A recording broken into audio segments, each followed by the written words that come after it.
नमस्कार, DD news Rajasthan के खास podcast show beyond the headlines में आपका बहुत स्वागत है। मैं हूं महेश दाधिच। दोस्तों, कहते हैं कि सोच अगर ऊंची हो तो रास्ते खुद ब खुद मिल जाते हैं, मुश्किलें झुक जाती हैं, इरादे तन जाते हैं। ऐसे ही मजबूत इरादों वाले आज व्यक्तित्व की कहानी हम आपको सुनाने जा रहे हैं। हमारे साथ में ऐसे खिलाड़ी मौजूद हैं जिनकी संघर्ष से सफलता की कहानी आज हम आप सबको सुनाने वाले हैं। हमारे साथ में हैं सुंदर गुर्जर, जिन्होंने कई राष्ट्रीय अंतर्राष्ट्रीय प्रतियोगिताओं में देश प्रदेश का नाम रोशन किया है। हम पॉडकास्ट पर बहुत बहुत स्वागत करते हैं सुंदर आपका। बहुत बहुत धन्यवाद सर, थैंक यू। सुंदर गुर्जर का एक लंबा सफ़र है और लगातार वे अनवरत रूप से जुटे हुए हैं कि देश के लिए ज़्यादा से ज़्यादा मेडल जीत सकें। पैरालंपिक का सफ़र हो, पैरा एशियन गेम्स का सफ़र हो या फिर विश्व चैंपियनशिप की बात ही क्यों ना हो, वहाँ पदकों की जड़ी लगा करके सुंदर गुर्जर ने अपना दमखम साबित किया है। सुंदर, आपकी कहानी को हम सबसे पहले सुने तो किस तरह से शुरुआत होती है आपकी एक खिलाड़ी बनने की, उसके बारे में ज़रा बताएं। बिल्कुल सर, मैं आपको बताना चाहूँगा कि मैं बेसिकली अपने करौली डिस्ट्रिक्ट से आता हूँ। हिंडौन सिटी के पास मेरा गांव है और हमारा ग्रामीण इलाका है। तो हमारे वहाँ पे सबसे फर्स्ट में तो कोई गेम्स को जानता नहीं था इतना, लेकिन मेरे फादर थे वो कुश्ती करते थे और मेरे बड़े भाई भी कुश्ती करते थे। जो गाँव में दंगल होते हैं उनमें कुश्ती लड़ते थे, तो छोटी छोटी कुश्तियाँ मैं भी लड़ता था। और हुआ ऐसा था कि 2008 ओलंपिक चल रहे थे, तो सुशील कुमार पहलवान और विजेंदर सिंह बॉक्सर, इनके मेडल आए थे। तो उस टाइम मेरा पढ़ाई में तो जी नहीं लगता था। मैं उस टाइम फेल हुआ था कोई सी क्लास में। तो फेल होने के बाद जब फादर साहब थे वो लड़ रहे थे, मम्मी जी शांत कर रही थी कि कोई बात नहीं, बच्चा है, दोबारा पास हो जाएगा।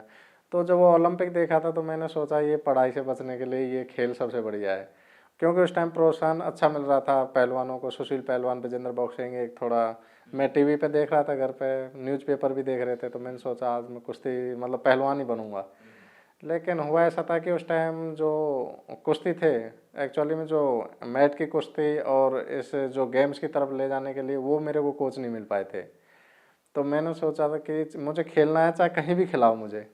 तो फिर मैं मेरे स्कूल में गया, सरकारी गवर्नमेंट स्कूल में गया। वहाँ के एक हमारे फिजिकल टीचर थे, उनसे जाके कहा, मैंने कहा गुरुजी मेरे को खेलना है।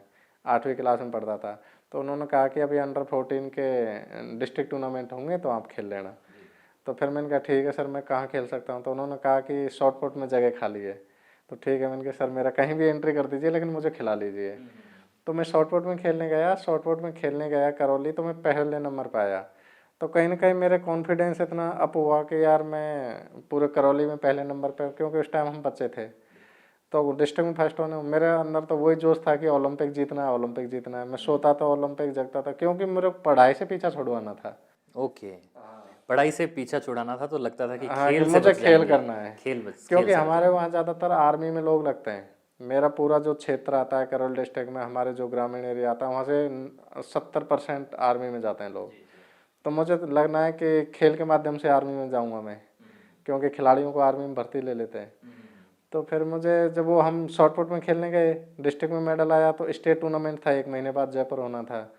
तो मैं उसकी तैयारी में फिर घर से मैं क्या स्कूल चला जाता 10 बजे और वापस 4 बजे आता। तो लेकिन मैं स्कूल तो जाता नहीं था, मैं बीच में हमारे गांव के पास नदी है वहाँ रुक जाता और मैं पूरे दिन पत्थर फेंकता था वहाँ। नदी में पत्थर फेंकते हाँ, क्योंकि स्कूल से छुप गया, मास्टरों के डर से पढ़ना, बंक वहाँ मारा हुआ था। होमवर्क किया नहीं, याद किया नहीं, तो वहाँ पिटाई पड़ेगी।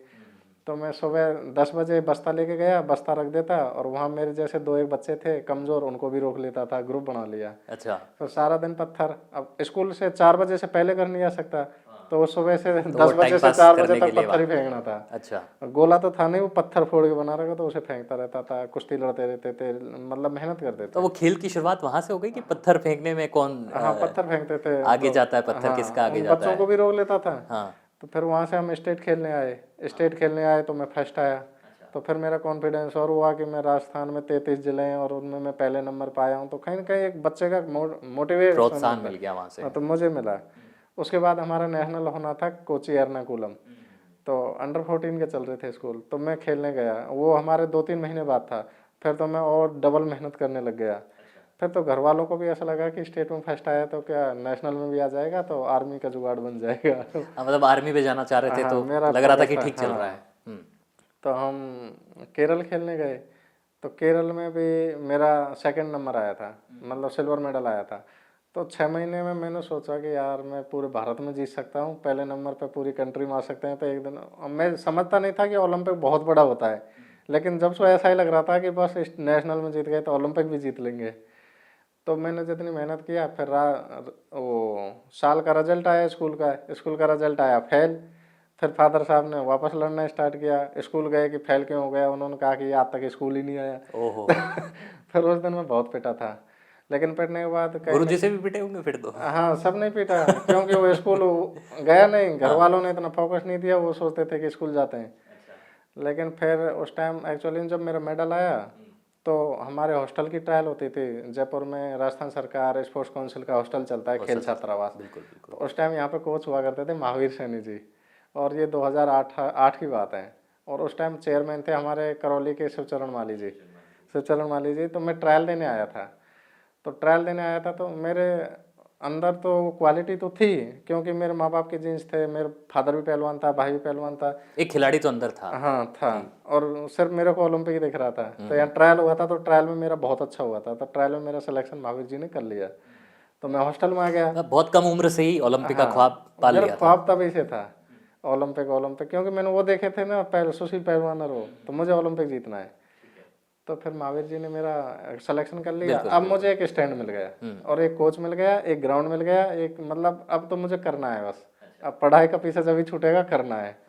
तो फिर महावीर जी ने मेरे को 6-7 महीने तो ऐसा कराया, कभी तो रनिंग करा दी, 200 मीटर, 400 मीटर। फिर उन्होंने 3 किलोमीटर स्टीपल चेज भी कराया। मैंने कहा साहब, चाहे कुछ कराओ या मत कराओ, रनिंग तो मैं करूँगा नहीं। रनिंग क्योंकि मेरे को बुरा लगता था, सिन पेन होता था पैरों में। तो या तो मुझे वो, उसने कहा क्या करेगा, मैंने कहा सर मैं थ्रो बहुत अच्छा करता हूँ, थ्रो करवा फेंकना दूंगा। अच्छा आता है हाँ। मुझे। तो फिर वो उन्होंने फिजिकल देखा, हाँ। तो मेरा मेडल तो शॉर्ट पुट में था, तो मैं सोच रहा था कि मैं शॉर्ट पुट ही करूँगा। लेकिन जब महावीर जी ने थ्रो करवाया, तो उन्होंने कहा बेटा अभी तो ये छोटा शॉर्ट पुट है, लेकिन जब बड़ा आएगा ना तब तू दब जाएगा, सही बात है। क्योंकि इतना फिजिकल हाइट, पर्सनैलिटी, हेल्थ बिल्कुल तेरे बिल्कुल। है नहीं। फिर उन्होंने कहा कि एक बार भाला फेंक के देखा, तो भाला मैंने फेंका, तो भाला जो बच्चे 2-2, 3-3 साल से तैयारी, 4-4 साल से कर रहे थे, मैंने उनको सबको काटा था पहली बार। फर्स्ट बार में, क्योंकि मैं थ्रो तो गाँव में पत्थर तो फेंकता ही था। बिल्कुल बिल्कुल। तो फेंका, तो उन्होंने पहले देखते यूँ कहा हाँ यार ये कर ले, इसमें तू बहुत आगे तक जाएगा, अगर तूने किया तो तू खेल लेगा ओलंपिक। उन्होंने फर्स्ट बार ये बोला था। फिर तो मेरा मतलब और मनोबल बढ़ गया, तो फिर मैं तैयारी करने लग गया। फिर उसके बाद महावीर जी सैनी 2008 से मेरे कोच थे। फिर मैंने लेकिन सुंदर, 2015 में जो घटना आपके साथ में हुई, मतलब सब कुछ अच्छा चल रहा था, आप आर्मी का ख्वाब लेकर के चल रहे थे और तैयारी भी अच्छी आपने जैसा बताया, 2015 में एकदम से ख्वाब टूट सा हाँ, गया। इसमें मैं बता रहा था कि जब 2000 में महावीर जी के अंडर में आ गया था, फिर मेरा अंडर मतलब जूनियर अंडर 14 में मेडल था, 16 में मेडल था, 17 में मेडल था, 18, 19, 20 सब में मेडल थे मेरे कंटिन्यू नेशनल में। और मैं आर्मी का भी ट्रायल दिया था, तो मेरा आर्मी में भी हुआ था। लेकिन मेरा एक बार 2013 में एक्सीडेंट हुआ था बाइक से। फिर मैं 7-8 महीने बिस्तर पर पड़ा रहा था, मेरे कॉलर बोन, शोल्डर फ्रैक्चर, पैरों में इनमें फ्रैक्चर आ गए थे। फिर वापस से सही हुआ, फिर महावीर जी के पास आया। फिर मेरा 2015 में एक्सीडेंट हुआ। इस बार हाँ, एक्सीडेंट इस बहुत बार एक्सीडेंट था, तो उसमें मेरा मतलब लेफ्ट हैंड में वो हो गया। जीवन की सबसे बड़ी हाँ। टर्निंग पॉइंट कह सकते हैं हाँ, आप तो इसको, जो पहले ऐसी दुर्घटना। इतना मैं पैरा को इतना हम जानते नहीं थे, हम तो ओलंपिक को जानते थे, पैरा ओलंपिक को इतना जानता भी नहीं था। लेकिन जब वो हुआ तो सब कुछ ऐसा लगता था, क्योंकि मेरा तो फर्स्ट से ही सपना था आर्मी में जाने का, और कहीं न कहीं आर्मी छूट गया उससे सपने से। तो फिर मेरे को ऐसा लगा कि सब कुछ लूट गया। ख्वाब टूटा तो बहुत बुरा और लगा। मैं 3 महीने तक तो मेरे कमरे से बाहर ही नहीं आया, ना मैं किसी से मिलता था ना जुलता था, मैं तो कमरे में ही रहता था और रोता रहता था। लेकिन फिर महावीर जी सैनी जी आए कमरे पे, उन्होंने समझाया कि यार ऐसे थोड़ी है, जीवन थोड़ी हार गया, ये तो दुर्घटनाएं हो जाती हैं, चलो इसमें बच तो गया, मर जाता जब क्या मिलता। कि ठीक है सर, तो अब क्या करें। फिर मैंने कहा कि मैं पढ़ाई करता हूँ। तो हमारा यहाँ एक हॉस्टल है, गुर्जर हॉस्टल है, गुर्जर छात्रावास है यहाँ राजा पार्क में, फिर मैं उधर चला गया। उसमें क्या है कि पढ़ने वाले स्टूडेंट रहते हैं, लेकिन मैं खेल के उससे चला गया। फिर वहाँ एक मेरा दोस्त बना हिम्मत सिंह गुजर, एक्सीडेंट के अंदर उसने मेरा बहुत सपोर्ट किया। फिर उसने सपोर्ट किया, मोटिवेट किया। और फिर महावीर जी आए, उन्होंने कहा था कि वापस से गेम स्टार्ट कर ले। मैंने कहा कोसा, अब मुझे आर्मी में तो लगूंगा ही नहीं, हुआ क्या। फिर उसने कहा ठीक है कोई बात नहीं, एक बार गेम तो स्टार्ट कर, ग्राउंड तो आना स्टार्ट कर। फिर मैं धीरे धीरे ग्राउंड जाना स्टार्ट किया। फिर उन्होंने कहा कि ओलंपिक की तरह पैरा ओलंपिक में भी खेल होते हैं, वही कर ले। मैंने कहा चलो ठीक है सर, आप बता रहे हो तो। फिर हम पैरालंपिक के लिए क्वालिफाई किया। अपना नेशनल हुए थे, तो नेशनल में मैंने मारा था 68.42, वर्ल्ड रिकॉर्ड से भी ज़्यादा। तो कहीं ना कहीं ऐसा था कि रियो पैरालंपिक्स के अंदर अपन वर्ल्ड रिकॉर्ड के साथ गोल्ड जीतेंगे। बिल्कुल बिल्कुल। हमारी टीम गई, हम भी खेलने गए, और कहीं ना कहीं एक बहुत बड़े सपने थे कि चलो। क्या हुआ था 2016 में? हाँ मैं बता रहा हूँ सर, हम 2016 में ओलंपिक गए रियो, और 52 सेकेंड हमारा जो कॉल रूम होता है, कॉल रूम था वहाँ पे। मेरे को पहले हमारे जो कोचिंग स्टाफ था उन्होंने मेरे को ढंग से बताया नहीं था, हमें पता भी नहीं था कि हम तो नए बच्चे थे उस टाइम, किसी ने बताया भी नहीं था कि यहाँ अगर एक भी सेकंड लेट हो गए तो कॉल रूम में डिस्क्वालीफाई कर दिए जाओगे। मैं भी वहीं वार्म अप कर रहा था कॉल रूम के बाहर भी, सारे देवेंद्र भैया भी थे, एक रिंकू था वो भी था। तो ये क्वालिफाई मतलब वो कॉल रूम में एंट्री करनी थी, तो सब ने एंट्री कर ली। मैं मेरे बिस्तर वो मतलब बैग वैग उठा के लाया था, तो आया था जब तक मैं 52 सेकेंड लेट हो गया था। तो 52 सेकेंड लेट हुआ, तो मैं कॉल रूम पे जैसे गया, उन्होंने कहा सुंदर सिंह गुजरिया, तो उसने कहा कि आप डिस्क्वालीफाई हो गए। मैंने पूछा ये कैसे, कि आप 52 सेकेंड लेट हो गए। तो ऐसा लगा कि अब सब कुछ लूट गया, अब कुछ मेरे पास है ही नहीं है जीवन में। और वो अगर 52 सेकंड मिस नहीं होते तो 52 सेकेंड नहीं होता, डेफिनेटली वर्ल्ड रिकॉर्ड के साथ गोल्ड मेडल था, गोल्ड मेडल होता? क्योंकि 63 मीटर पे गोल्ड गया था, और 63 प्लस तो मैं खड़ा खड़ा ही मारता था वैसे ही। अच्छा। भगना भी नहीं पड़ता, एक स्टेप से ही मारता था। और उसकी वजह से फिर बाद में खूब लेकिन निराशा फिर हुई? मैं काफ़ी रोया, काफ़ी निराश, 5-6 महीने तक तो एक डिप्रेशन टाइप का नहीं हो गया, ऐसे हो गया। लेकिन कैसे खुद को वापस मजबूत किया, खुद को वापस कैसे खड़ा किया? सब कुछ खत्म हो गया। मैं महावीर जी से ऐसे कहता था को साहब मैं कुछ नहीं करूँगा, बस मुझे ऐसा मन करता है कि मैं जीव ही नहीं। फिर उसने कहा ऐसा कुछ नहीं है। फिर मैंने कह दिया, मैं वैसे मैं मजाक मजाक में कह दिया सर मैं अब ऐसा नहीं, अब नहीं करना चाहूँगा। नहीं करूँगा। लेकिन उसने कहा कि कोई नहीं तू करेगा। फिर उन्होंने मेरे को 5-6 महीने वापस से तैयार किया। 3-4 महीने तो मैं ग्राउंड ही नहीं गया, मैंने कहा मेरे को करना ही नहीं है। फिर उन्होंने वापस से तैयार किया। फिर 2017 में वर्ल्ड चैम्पियनशिप हुई लंदन, तो उसमें मैं वर्ल्ड चैम्पियन बना। वर्ल्ड चैंपियन का तो खिताब कहीं ना कहीं फिर वहाँ से ऐसा लगा कि चलो अब अब करेंगे, ठीक हाँ वापस अब कर करेंगे। सकेंगे हम। फिर 18 एशियन गेम्स हुए, उसमें जेवलिन और डिस्कस दोनों में मेडल थे। उसमें वर्ल्ड रिकॉर्ड भी? हाँ उसमें दोनों मेडल थे। फिर 19 में वर्ल्ड चैम्पियनशिप हुई दुबई, उसमें मेरा मेडल था, वर्ल्ड चैम्पियन था। फिर 21 में पैरालंपिक्स हुए थे, उसमें मेडल था। फाजा गेम्स में भी? हाँ, और फाजा गेम्स जो इंटरनेशनल टूर्नामेंट में तो मेरे तीनों में मेडल थे, शॉर्ट पुट, डिस्कस, जेवलिन, तीनों में लगभग 40 से 50 इंटरनेशनल मेडल हैं। लेकिन जो बड़े बड़े अचीवमेंट हैं, जो 2021 ओलंपिक हो गया, 2024 पैरालंपिक्स हो गया, 2023 एशियन गेम्स का वर्ल्ड रिकॉर्ड हो गया, तो कहीं ना कहीं ये 3 ओलंपिक हो गए जिनमें 2 तो मेडल थे। पैरालंपिक में मेडल तो रहा, लेकिन मन में वो ये मलाल तो रहा कि गोल्ड वाला मेडल। बिल्कुल, मैं वर्ल्ड चैंपियन भी हूँ 2 बार, मैं एशियन गेम्स का भी चैंपियन हूँ, वर्ल्ड रिकॉर्ड एट प्रेजेंट मेरे नाम है।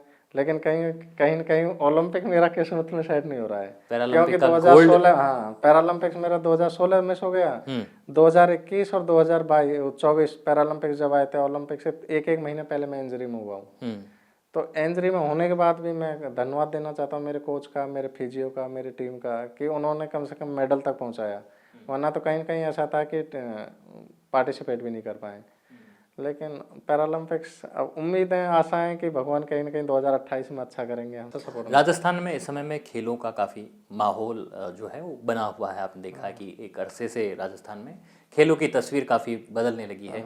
किस रूप में आप देखते हैं? नए खिलाड़ी भी कई सामने आ रहे हैं। बिल्कुल नए पहले इतनी चीज़ें नहीं हुआ करती, अभी बहुत चेंज आया है। बिल्कुल, मैं राजस्थान में एट प्रेजेंट हमारे खेलो गेम्स चल रहे हैं, खेलो यूनिवर्सिटी गेम्स।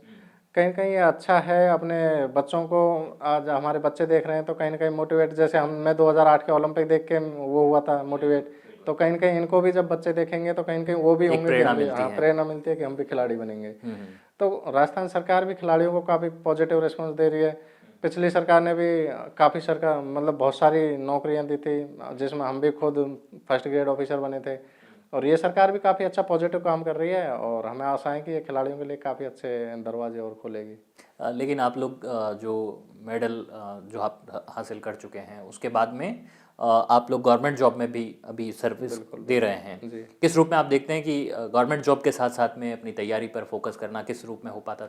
बिल्कुल सर, मैं धन्यवाद देना चाहता हूँ मेरे डिपार्टमेंट को कि हमें डिपार्टमेंट ने भी फ्री कर रखा है, हम कंट्री के लिए मेडल जीते हैं, और डिपार्टमेंट ने हमारे ऊपर भरोसा जताया तो हमने कंटिन्यू मेडल भी दिया है।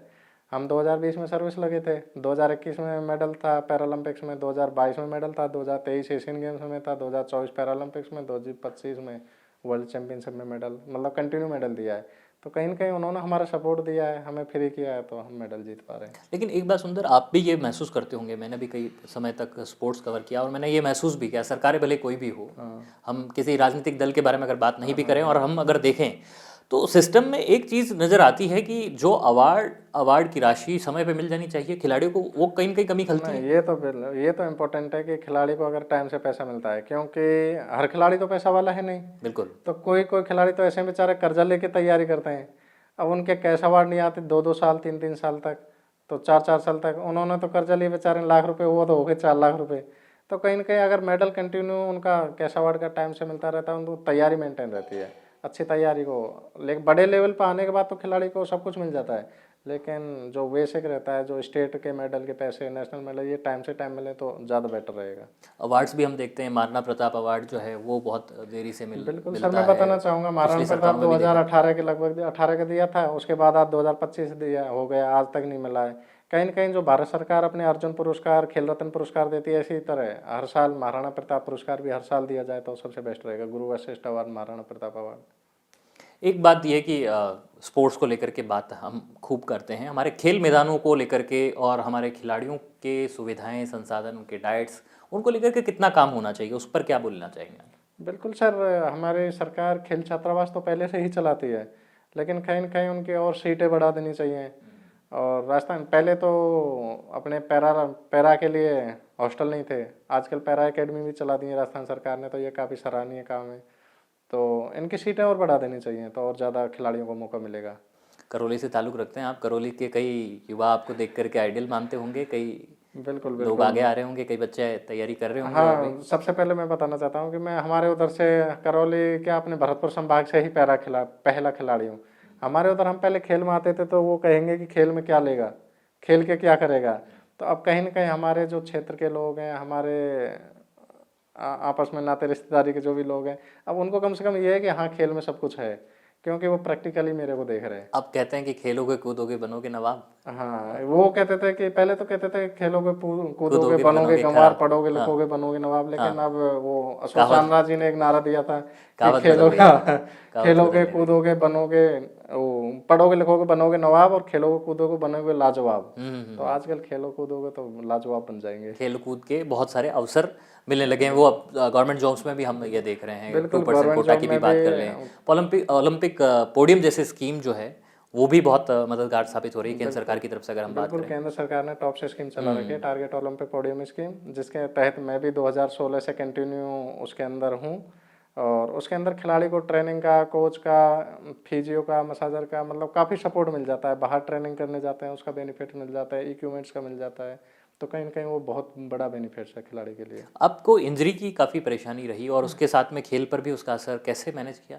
हाँ, तो खिलाड़ी सर, सबसे प्रॉब्लम तो ये इंजरी भी मेरे ओलंपिक्स होते हैं, पैरालंपिक्स होते हैं, उसी टाइम आती है, बाकी गेमों में नहीं आती। 2021 में भी आई, 2024 में भी आई। तो ये कहीं ना कहीं एक बार तो सर्वाइकल प्रॉब्लम हो गई थी, एक बार ग्रोइन में हो गई थी। ग्रोइन में तो ऐसे हो गया था कि मैं सीढ़ियों से उतर रहा था, वो फिसल, पानी था उस पर, पता नहीं था, वो ऊपर से फिसल के नीचे गिरा और घुटने में, ग्रोइन में, दोनों में लग गई।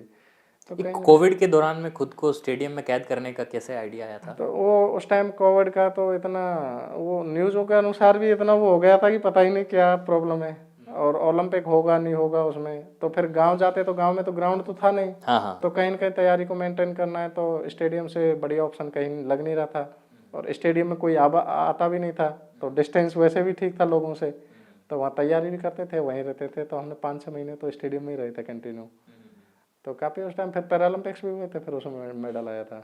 अच्छा, एक बात कि अगर 2015 वाली घटना नहीं होती, अगर मान लीजिए आप एबल रहते, तो क्या मतलब लगता है आपको कि और ज़्यादा बेटर कर पाते, या फिर जो भाग्य ने लिखा कि डेफिनेटली अब किस्मत का तो पता नहीं किस्मत में क्या था, लेकिन मैं पक्का था कि मैं आर्मी में तो लगता ही लगता, क्योंकि मेरा 100% कॉन्फिडेंस था, मेरे पास सारे मेडल थे, सारे अचीवमेंट्स थे, और मैंने ट्रायल भी दिया था, मेरा ट्रायल में सिलेक्शन भी हुआ हवलदार से। लेकिन कहीं न कहीं मैं सेलेक्ट ज्वाइन नहीं कर पाया एक्सीडेंट की वजह से। अभी आप फॉरेस्ट डिपार्टमेंट में हैं? हाँ, अभी भी राजस्थान सरकार ने फॉरेस्ट डिपार्टमेंट में एसीएफ की पोस्ट पे है। एसीएफ की पोस्ट पर आप बिल्कुल हैं। सर, बिल्कुल। आपके साथ में और भी पैरालंपिक्स के हाँ, खिलाड़ी? बिल्कुल, मैं हो गया, अवनी लेखरा हो गई, कृष्णा नागर हो गया, निशा कंवर हो गई, संदीप मान हो गया। तो सारे अपने पैरा प्लेयर जितने भी बड़े प्लेयर हैं जो पैरालंपिक्स के मेडलिस्ट हैं वो सारे फॉरेस्ट में। पैरा खिलाड़ियों की अगर बात करते हैं, किस तरह का टैलेंट आप देख रहे हैं? आप लगातार पैरा खिलाड़ी बहुत अच्छा कर रहे हैं। बिल्कुल सर, मैं कहना चाहता हूँ कि 2016 में हमारे 3-4 मेडल थे, 2021 में हमारे मेडल बढ़े, अब 2024 में हमारे और ज़्यादा मेडल बढ़ गए। लेकिन आशा है कि 2028 में हम 50 के आसपास पैरालंपिक्स में मेडल लेके आए पैरालंपिक्स के अंदर। तो कहीं ना कहीं ग्रो तो हम कर रहे हैं और राजस्थान के सबसे ज़्यादा मेडल हमारे राजस्थान के भी खूब आते हैं। पिछली बार तो अवनी लेखरा थी, मैं था, कृष्णा नागर था, देवेंद्र झंझड़िया था, अपने चारों के मेडल आए थे। तो कहीं ना कहीं अपना राजस्थान भी पैरा के अंदर बहुत अच्छा कर रहा है। अच्छा, वो उन दिनों की बातें कुछ याद आती रहती है? वो भी खिलाड़ी जो आपके, वो जो स्टूडेंट्स आपके साथी जो थे, जो बंक मारा करते थे और जिनके साथ आप गुर्जर हॉस्टल में भी हुआ करते थे, और नहीं, वो बाद में जब आपकी सफलता जो देखी उन्होंने, फिर उसके बाद में कुछ तो रिएक्शन मिला होगा अब आपको वो उनका? एग्जाम्पल देते हैं ना, वो कभी कभार फोन करते हैं, वो जो पुलिस की तैयारी कर रहे हैं, टीचर की तैयारी करते हैं, तो वो कहते हैं भैया हम आपके जीके में क्वेश्चन पढ़ रहे हैं, हम खेल जगत में, क्योंकि खेल जगत में बड़े बड़े 4-5 खिलाड़ी हैं, तो वो जीके में क्वेश्चन भी आते रहते हैं। तो मैंने कहा भैया हम पढ़े नहीं, आप पढ़े हो तो आप पढ़ लो हमारे बारे में। तो एक मजाक के तौर पे ऐसा लगता है कि यार चलो, नहीं, ईश्वर जो करता है अच्छा ही करता है, जो दशा दिखाई है सब ईश्वर के ऊपर है। अच्छा, एक सवाल ये कि सुंदर, आप जीवन में किस चीज़ को सबसे ज़्यादा महत्व देते हैं? कई लोग ये कहते हैं कि भाग्य का अपना एक बड़ा रोल है और एक जगह पर मेहनत का भी बड़ा रोल है। आप नहीं, दोनों सबसे में से? पहले मैं इसका प्रैक्टिकल उदाहरण हूँ। और सबसे पहले तो मैं ये सोचता था जो मेहनत करता है वो सफलता मिलती है, लेकिन अब मैं किस्मत को वहाँ लेके जाऊँगा कि मैं मेहनत भी करके गया, मैं उस चीज़ के लिए था कि मैं पैरालंपिक्स में मेडल जीतूंगा 2016 में, लेकिन कहीं न कहीं वो 52 सेकंड तो मेरी किस्मत थी। मेहनत तो जब मैं कहता, जब मैं ग्राउंड में उतरता मेरा मेडल नहीं आता तो कहीं ना कहीं चलो मेहनत रह गई, लेकिन वो मेरी किस्मत थी। तो कहीं ना कहीं मेहनत, मतलब किस्मत और मेहनत दोनों कॉम्बिनेशन कहते हैं तो आदमी सक्सेस होता है। और आदमी मेहनत भी कितनी कर ले, अगर किस्मत धोखा दे देती तो कुछ नहीं होता। सुंदर गुर्जर को अगर कोई जादुई चिराग मिल जाए तो क्या क्या मांगना चाहेंगे? क्या एक विश जो है वो करना चाहेंगे आप? क्या मतलब उम्मीद रखते हैं कि क्या ऐसा हो जाना चाहिए? चमत्कार क्या होना चाहिए? कैसी? अगर मैं तो मेरे लिए मांगू या फिर किसी के भी लिए आप एक विश अगर आपको मांगना है तो एक काल्पनिक सवाल, थोड़ा सा फनी सवाल की। अगर मेरे पास ऐसी कोई शक्ति आ जाए तो मैं तो मेरे ईश्वर के चरणों में मेरी आस्था मांगूंगा। हमेशा मैं राधा रानी के चरणों में क्या भक्ति बात भाव है, करता रहूँ। आस्थावान है आप। बिल्कुल, मैं राधा रानी, अपने प्रेमानंद जी महाराज जी को, इनको बहुत मानता हूँ, बहुत सुनता हूँ। और कहीं न आध्यात्मिक भी कहीं हैं अगर आप। मेरे से ऐसी शक्ति आ जाए कि भगवान मुझे अपने चरणों में लगा ले तो आध्यात्म से आप देखते हैं कि कहीं न कहीं हम ध्यान की ओर भी बढ़ते हैं, मेडिटेशन जो है वो हमारा इजी होता है, ऐसा आपको महसूस होता है? बिल्कुल, बिल्कुल, अध्यात्म आना सबको वहीं है लास्ट में। सबसे बड़ी चीज़, हम कितना ही खेल लें कूद लें तो क्या है, ये सब कुछ यहीं रहना है, लेकिन अंत तो वही है। दंगल दंगल देखने जाते थे आपके उधर? दंगल बहुत होता दंगल तो है मैं भी बहुत करौली में। लड़ा हूँ, मैं बहुत लड़ा हूँ। अच्छा, खुद भी दंगल लड़े? तो मैं 11-11 हज़ार, इनामी? हाँ, 51,000 11,000 की कुश्तियाँ मैं खूब लड़ा हूँ गाँव के दंगलों में। अच्छा। लेकिन वो था कि हमारे वहाँ कोच नहीं था मैट वाला। हमारा जो भरतपुर संभाग है, भरतपुर में कुश्ती का अच्छा है, लेकिन उस टाइम हम खेल का कोई कोच नहीं मिल पाया और किस्मत से हमारे महावीर जी मिल गए तो हम जेवलिन थ्रोअर बन गए। एक महावीर फोगाट जी और उनकी दोनों बेटियां फोगाट सिस्टर पे जिस तरह से की आमिर खान ने फिल्म बनाई, कभी फिल्म बने आपके ऊपर तो किस तरह की आप देखते हैं कि कौन सा एक्टर जो है वो आपका रोल करे? कौन से एक्टर को आप मानते हैं कि? विक्की कौशल। विक्की कौशल को आपको लगता है कि वो आपको ज्यादा सिमिलर बिल्कुल है ऐसा और लगता है। आपको पसंद भी है वो? हाँ, उनकी मूवीज देखते हैं आप? हाँ, उनकी उरी मूवी, उरी आपने सर्जिकल देखी? स्ट्राइक, ये काफ़ी अच्छी अच्छी मूवी लगी उन्होंने आपको बनाई मूवीज? है। अच्छा, एक बात ये कि स्टेडियम और इंफ्रास्ट्रक्चर को लेकर के अगर हम करें तो खेलों में आप किस तरह से देखते हैं कि जो राजस्थान में मौजूदा इंफ्रास्ट्रक्चर हैं उसको किस रूप में हम और डेवलप कर सकते हैं, और भी जब खिलाड़ी सामने आएंगे तो हम बेस्ट टैलेंट को ओलंपिक तक ले जा पाएंगे? क्योंकि अभी भी हम ओलंपिक में जब अगर मेडल देखते हैं तो उतने नहीं हैं। ओलंपिक्स में तो ओलंपिक्स के अंदर तो अपने राजवर्धन जी का ही मेडल था 2004 में, उसके बाद मेडल ही नहीं आ पाया। पैरा में फिर भी आप लोग पैरा में काफी मेडल्स मेडल निकाले आ हैं। रहे हैं, लेकिन ओलंपिक्स के अंदर अपने मंत्री जी राजवर्धन राठौड़ जी का ही मेडल है। बिल्कुल। तो कहीं ना कहीं मतलब हमारा स्टेट बहुत बड़ा, हमारे साथ जनसंख्या है और हमारे पास में हम मेडल जीत सकते हैं, लेकिन कहीं न कहीं इनको और सपोर्ट किया जाए, अपने खेल पॉलिसी में और सुधार किया जाए, कहीं न कहीं इनकी प्रोत्साहन राशि बढ़ाई जाए। तो क्योंकि खिलाड़ी भी जब ही आते हैं जो प्रोत्साहन राशि बढ़ती है, ये चीज़ें बढ़ाई जाए, हॉस्टल डेवलपमेंट किया जाए, खिलाड़ी को ग्रास रूट से तैयार किया जाए। ग्रामीण इलाकों में अभी तक लोगों को, बहुत से ग्रामीण इलाकों में पता ही नहीं है खेल का, तो कहीं न कहीं वहाँ भी हॉस्टल तैयार किया जाए, ब्लॉक मतलब तहसील स्तर पे किए जाएँ, तो वो तहसील से डिस्ट्रिक्ट आएंगे, डिस्ट्रिक्ट से स्टेट आएंगे, तो उनको एक रास्ता मिल जाता है। राजस्थान में कई खेल अकादमियाँ ऑलरेडी चल रही है, हाँ, चल आने रही वाले हैं, वक्त में आप इनको देखते और हैं कि इनको बढ़ाया और जाए। स्ट्रेंथन किया जाए, ये जरूरी अब खेल अकादमियाँ चल रही हैं, संभागीय स्तर पे चल रही हैं, इनको डिस्ट्रिक्ट तक लेके जाए। अपने खेल अकादमियाँ कितनी हैं हमारे मेन 2 4 5 डिस्ट्रिक्टों में, लेकिन इनको सारे डिस्ट्रिक्टों में डाला जाए तो बेहतर ऑप्शन बताऊंगा मेरी तरफ से। ओके। अंतर्राष्ट्रीय खिलाड़ियों की अगर हम बात करते हैं तो किस रूप में आप देखते हैं कि राष्ट्रीय अंतर्राष्ट्रीय प्रतियोगिताओं जैसे अवसर, अभी जैसे खेलो इंडिया हमारे यहाँ पर हो रहा है, यूनिवर्सिटी गेम्स नेशनल लेवल का है, अगर इस तरह की चीज़ें हमारे यहाँ पर ऐसे टूर्नामेंट, ऐसे आयोजन होते बिल्कुल रहें, बिल्कुल इससे भी भैया, एक बूस्टअप मिलता है। बिल्कुल मिलता है। अगर जैसे अब ये गेम्स हो रहे हैं तो इनको देख के तो लोग, बच्चे प्रभावित होते हैं, तो ये जो हो रहे हैं, इसी तरह अगर हमारे इंटरनेशनल मैच जो हैं, जैसे अभी 2030 का कॉमनवेल्थ गेम्स हमारे लिए आया है, 2010 में जो कॉमनवेल्थ दिल्ली में हुए थे, तो उसको देख के हम बहुत मोटिवेट हुए थे कि हमें भी कॉमनवेल्थ में मेडल जीतना है। तो कहीं न कहीं ये जो बड़े बड़े गेम्स अचीवमेंट करते रहें और मतलब होस्ट करते रहें, तो कहीं न कहीं अपने खिलाड़ियों को, प्राइवेट स्पॉन्सरशिप मिल पाती है खिलाड़ियों को, क्योंकि ऐसा कहा जाता है कि बहुत मुश्किल सा होता है सर ऐसा। ऐसा कुछ नहीं है। प्राइवेट स्पॉन्सर भी जब मिलते हैं, जब हाँ बड़े लेवल पे आ जाते हो, तो बड़े लेवल पे आने के बाद जब वो चीज़ें मिलती हैं, कहीं न कहीं उनको नीचे से भी थोड़ा थोड़ा सपोर्ट मिलता रहे, तो वही तो खिलाड़ी बड़े लेवल पे आएंगे। एक सवाल ये है कि जेनजी जो आजकल की हमारी नई जनरेशन है, जेनजीज के लिए ये कहा जाता है कि वो बहुत एक्टिव हैं और कई खेलों में भी आगे आ रही हैं, कई क्रांतियों में भी हमने देखा नेपाल वगैरह में। आपने किस तरह से देखा कि जेनजीज किस रूप में जो है इस जो जनरेशन जो ये है वो देश में अपना योगदान दे रही है, और खेलों के मामले में कैसे नया टैलेंट आप देख रहे हैं कि सामने आ रहा है?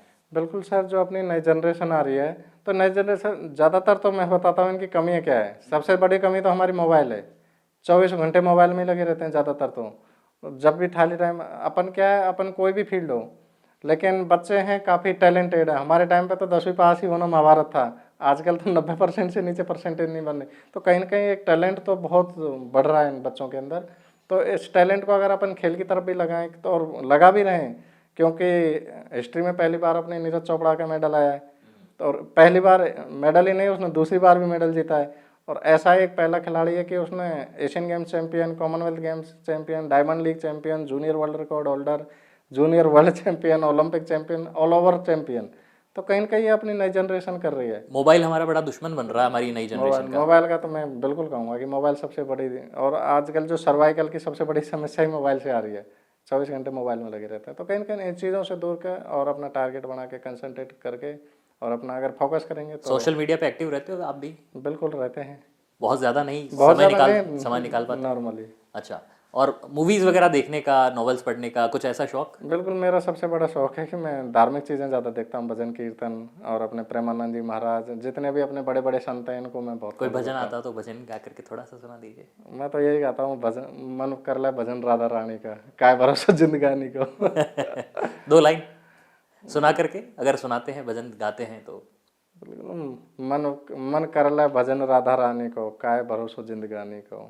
तो यही आता है मेरे। ये तो बिल्कुल ब्रज वाली भाषा में आपने बिल्कुल बिल्कुल, सुनाया मैं है। खुद भी करौली से निवास हाँ, करता हूँ, तो वो ब्रज करौली का भरतपुर एक प्रभाव है वहाँ पर। बिल्कुल बिल्कुल। खिलाड़ियों के लिए, युवाओं के लिए, और जो आपको आइडियल मानते हैं उनके लिए मैसेज आखिर में पॉडकास्ट में हम आपसे लेंगे, क्या मैसेज आप देना चाहेंगे? मैसेज संघर्ष, कठिन परिश्रम का कोई ऑप्शन नहीं है। कहीं कहीं भाग्य है, हमारी किस्मत है, लेकिन किस्मत को भी आप कठिन परिश्रम और अपने दृढ़ विश्वास से कहीं ना कहीं ला सकते हो पटरी पे। तो जैसे किस्मत ने 2016 में धोखा दिया, 2015 में दिया, लेकिन कहीं कहीं हमारी मेहनत तो सफल हुई। तो मेहनत, सबसे कठिन परिश्रम का कोई ऑप्शन नहीं है, मेहनत, हार्ड वर्क ओनली, और सच्ची आस्था अपने गुरु के ऊपर, चाहे वो पढ़ाई हो, चाहे वो खेल हो, चाहे राजनीति हो, अपने गुरु के प्रति समर्पित। बिल्कुल। तो आपने आज हमारे पॉडकास्ट के लिए वक्त निकाला, हम आपका शुक्रिया अदा करना चाहेंगे। बहुत बहुत धन्यवाद। और सबसे बड़ी बात आपने कही कि मेहनत अपनी जगह पर है, लेकिन भाग्य की भी अपनी जगह है। आपने कहा कि भाग्य अपनी जगह है, लेकिन मेहनत का भी अपना एक बड़ा रोल है। तो कुल मिलाकर के ये एक निष्कर्ष यहाँ पर निकलता है कि आप मेहनत करते जाइए, भाग्य अपने आप साथ देगा। अगर आपने मेहनत करी है तो भाग्य भी आपका जरूर साथ निभाएगा, इसमें कोई दो राय नहीं है। और अनवरत रूप से हमारी मेहनत जारी रहनी चाहिए। बिल्कुल सर, बिल्कुल। तो युवाओं के लिए भी सुंदर गुर्जर का यही संदेश है कि आप लगातार मेहनत करें और अनवरत मेहनत को जारी रखें, भाग्य भी आपका जरूर साथ देगा। आज हमारे पॉडकास्ट में बस इतना ही। अब हमारी पूरी टीम को दीजिए इजाज़त। आप बने रहें डीडी न्यूज़ राजस्थान के साथ।